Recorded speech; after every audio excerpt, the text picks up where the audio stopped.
This is Trepp Wire with a special guest podcast. I'm Martha Kocher with Trepp, a data modeling and analytics firm for the CMBS commercial real estate and CLO markets.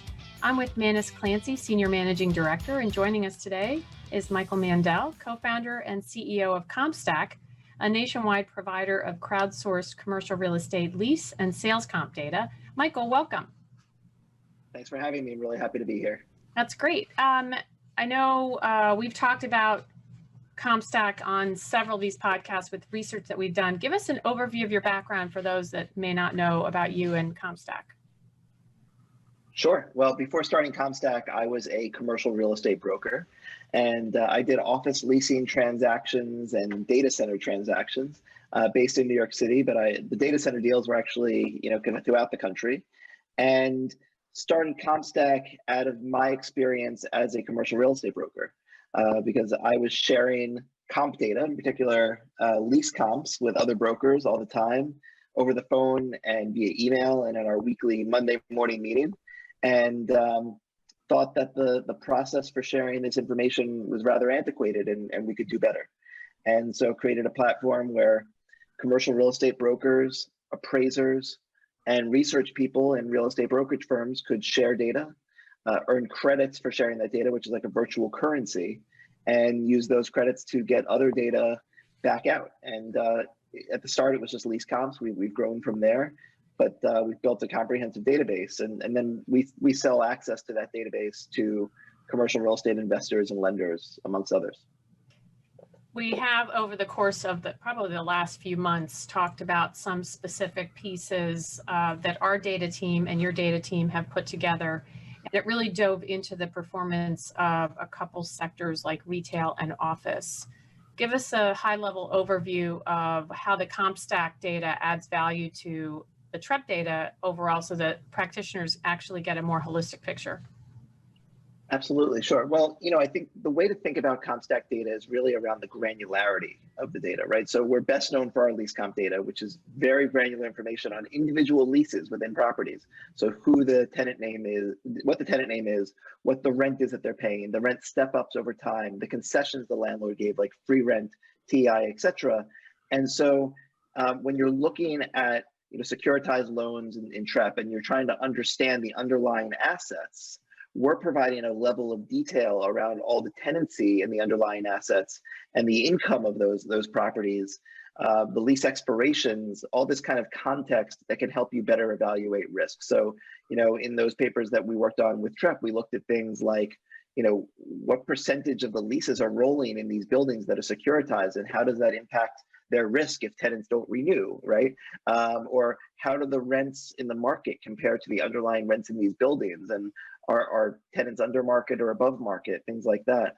So what it comes down to really is is the intersection between understanding the securities and then understanding this very granular property data underlying it to make better decisions on those securities. So Michael, tell us, when you started this business, you started it, kind of, from the bottom up, right? As a startup operation.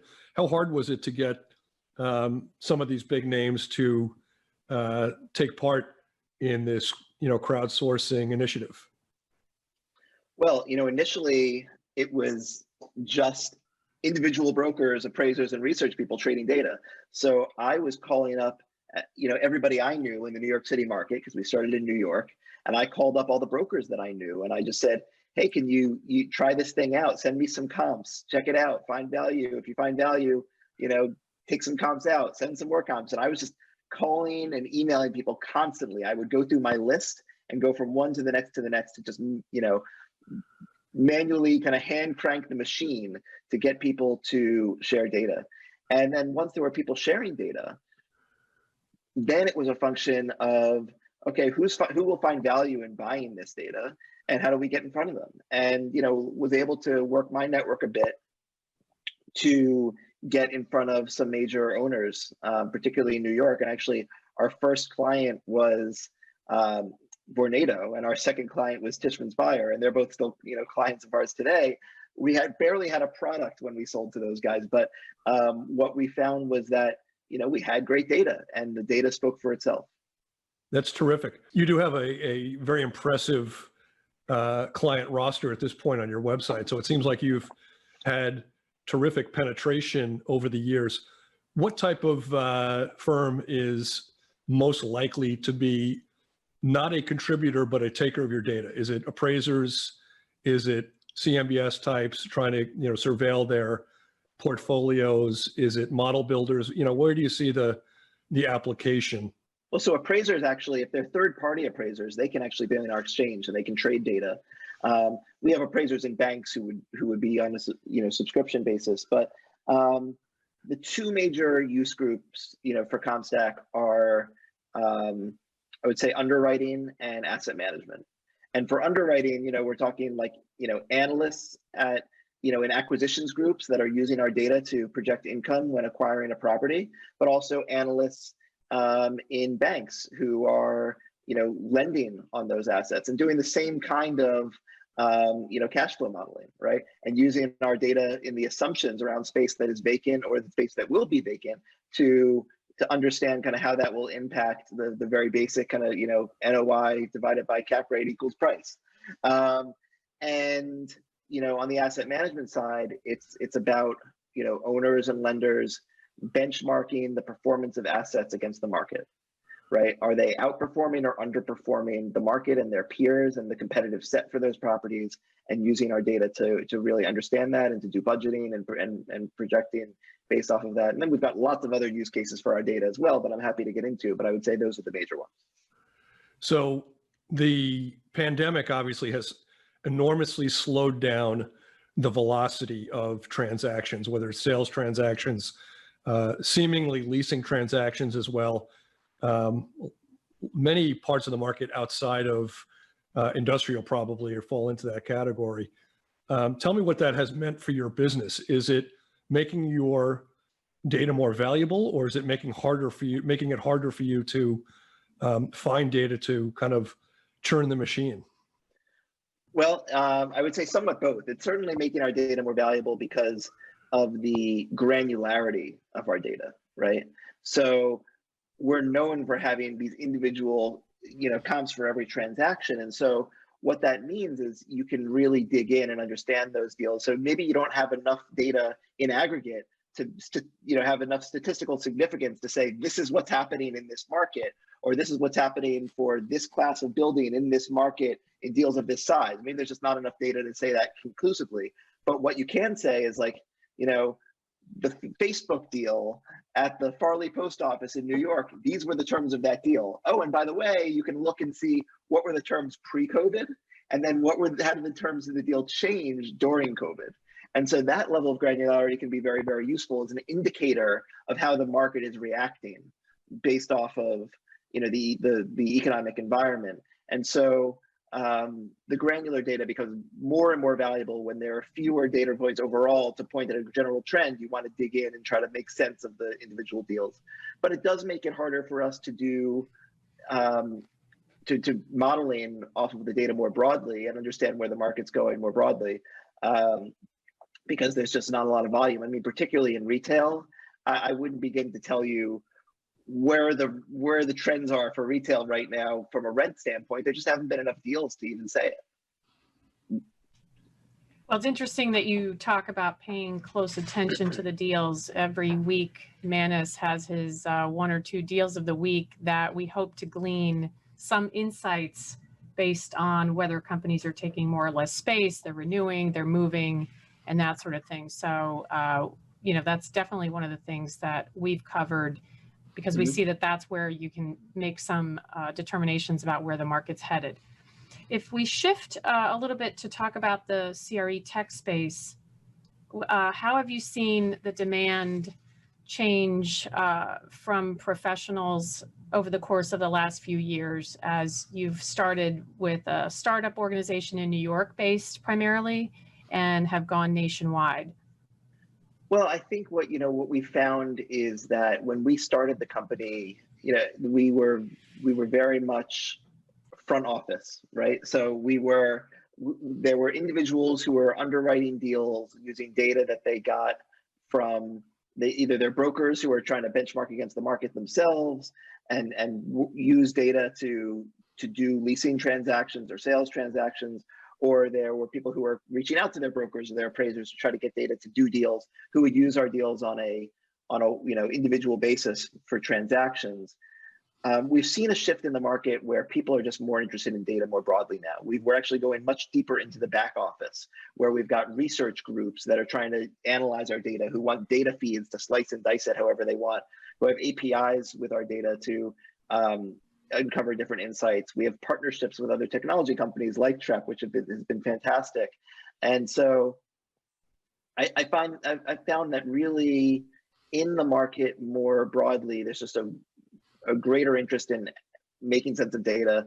Also, companies are trying to do more with their own data, but using your own data and seeing trends in your own data is not that useful unless you have the market to compare it to.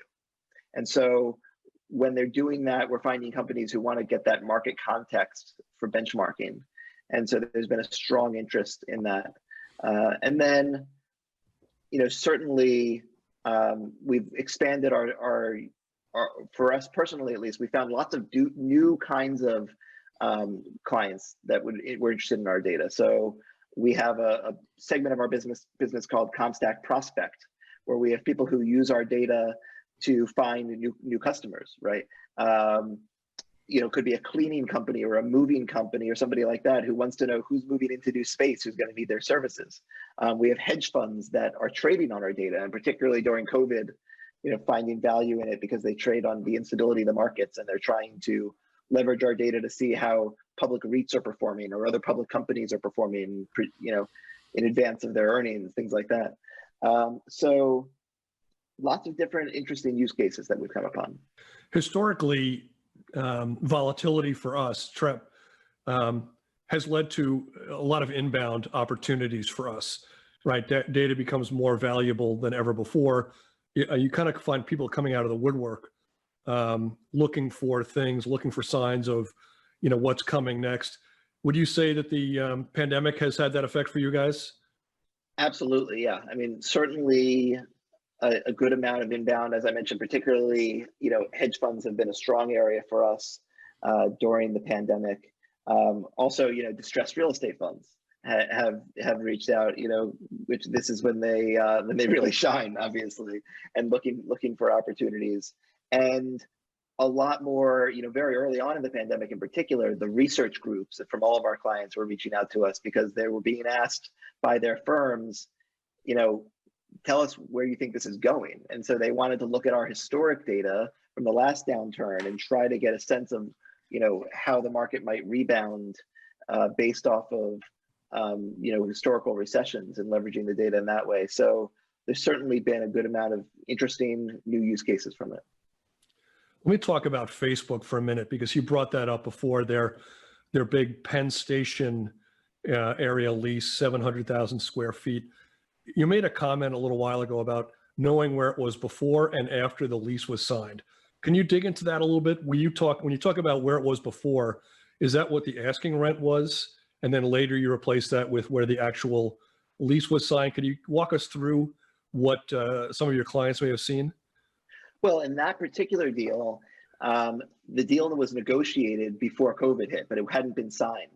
And so the deal got renegotiated. And what happened was that when the comp was shared with us by our members, they had knowledge of what the original deal was and then what the renegotiated deal was. And so the comp, comp is a record of a moment in time, right? So the comp is what the actual deal terms were. But in the comments of the comp, we have notes saying, and by the way, here's what the terms were before COVID.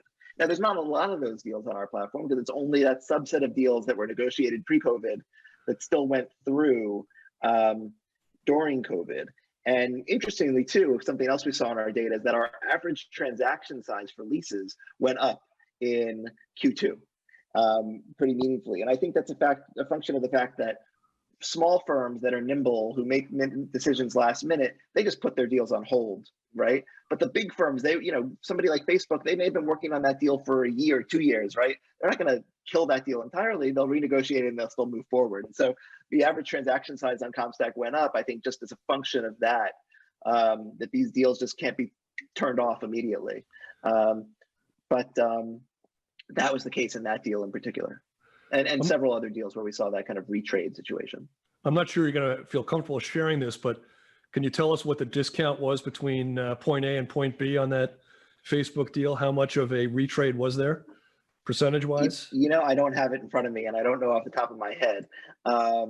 It wasn't an earth-shattering amount. I would say it was I think it was a few dollars a square foot on a pretty expensive lease to begin with, and maybe a few more months of free rent.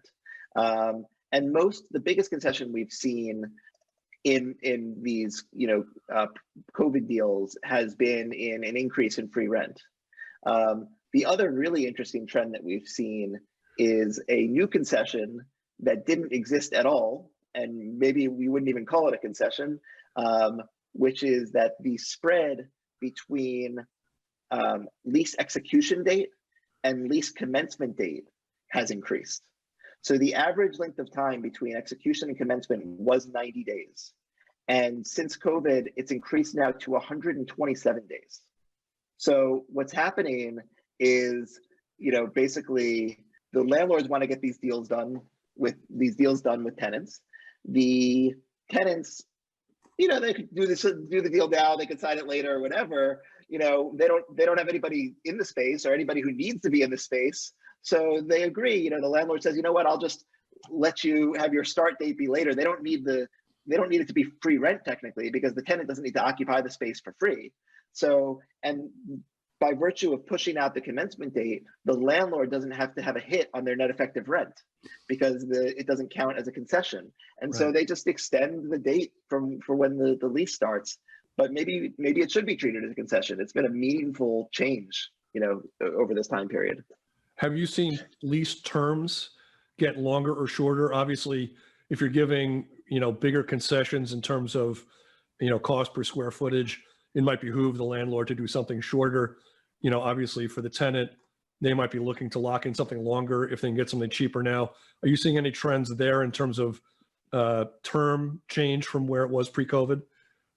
I think we've seen lease term reduce a bit, although we haven't dug in. I don't think there's been that big of a difference, but we have seen a reduction in lease term, and we saw that in the last, recession as well. There was a reduction in lease term, and I think it's, I think when there's instability in the markets, the tenants don't want to make as long-term commitments because they don't know what the world's going to look like as a general rule, and landlords are smart enough to know that everything will come back up eventually later, and so they're fine to do a shorter term deal as well, because they recognize that when those deals are up for renewal, they'll probably get a nice bump. Michael, as a former broker and seeing the data that you see, what are your feelings about the office space, which has a lot of speculation in terms of what will happen over the course of the next couple of years? Well, to be honest, my thoughts around office space are more geared towards my experience as a CEO and a tenant of office space than it is as a former broker or running a real estate data company. I would say, when I think about CompStak in particular, let me step back for a second and say, I'm a big fan of being in the office. I can't wait to be back in the office. I want, I think from a cultural standpoint, I really like having everybody together. But I think the reality is that in every survey you see, in every conversation you have with everybody, I think most people want to get back to the office, but people like having the flexibility to work from home. And in some cases, some companies are allowing people to work from home permanently. Some are saying, okay, well, maybe in the future you can work from home 1 or 2 days a week or 1 or 2 days a month or something like that. And so, I assume that there's going to be more flexibility in people, working from home across the board. And I also would say, everybody's used to doing Zoom calls now, or Google Meet or whatever the case may be. And if you've got more people working from home, you're going to be Zooming with your colleagues every day, even if you're not Zooming with your customers. I also think that, I assume that a good percentage of our sales calls that used to be in person are now going to be over Zoom as well. And the reason why I bring this up is because I think that even if we're back in the office entirely, we're in a completely open floor plan. If everybody's on Zoom calls next to each other, they're just going to be talking over each other. It's going to be a disaster. We're going to need space for everybody to be able to take Zoom calls privately. And so to some extent, I'm optimistic and bullish from the standpoint that I think that whatever decrease in space there would be from people working from home, there may be somewhat of an increase because of a need for private space for Zoom, which I think is going to be a permanent state of affairs. I don't believe that people are going to take more space. I never did, and I still don't believe that anybody's going to take more space because of social distancing. Nobody's going back to the office unless they're comfortable being near people. So I don't think the social distancing thing is going to be the issue. The issue, in my opinion, is going to be Zoom. So I don't expect there's going to be a net increase in space taken by companies, but I'm also, I'm not sure there'll be a decrease either, or maybe it'll be a minimal decrease. There were a lot of headlines over the last week or two, Deutsche Bank talking about potentially moving half of their bankers out of New York, Goldman Sachs moving its asset management division out of New York. Out west, we saw HP say they were moving to Texas, Tesla moving part of his operations to Texas, Oracle talking about moving out of Redwood City and so forth. Do you think that there's winners and losers out of this? There's that whole expression, it's going to be different this time. Do you think it's going to be different this time? Not that we've had a pandemic before, but people will be more eager to move to the suburbs, take on a hub and spoke model, flee to warmer climates, perhaps areas with less mass transit. Anything in your data or anything in your gut instinct that tells you that there's something afoot here? Well, my instinct is I'm skeptical of the hub and spoke model. I think that, if you want to get everybody together, you want to get them all together in a hub so everybody can be together. And if you're not all going to be together, what's the point of the spoke? You might as well just work from home.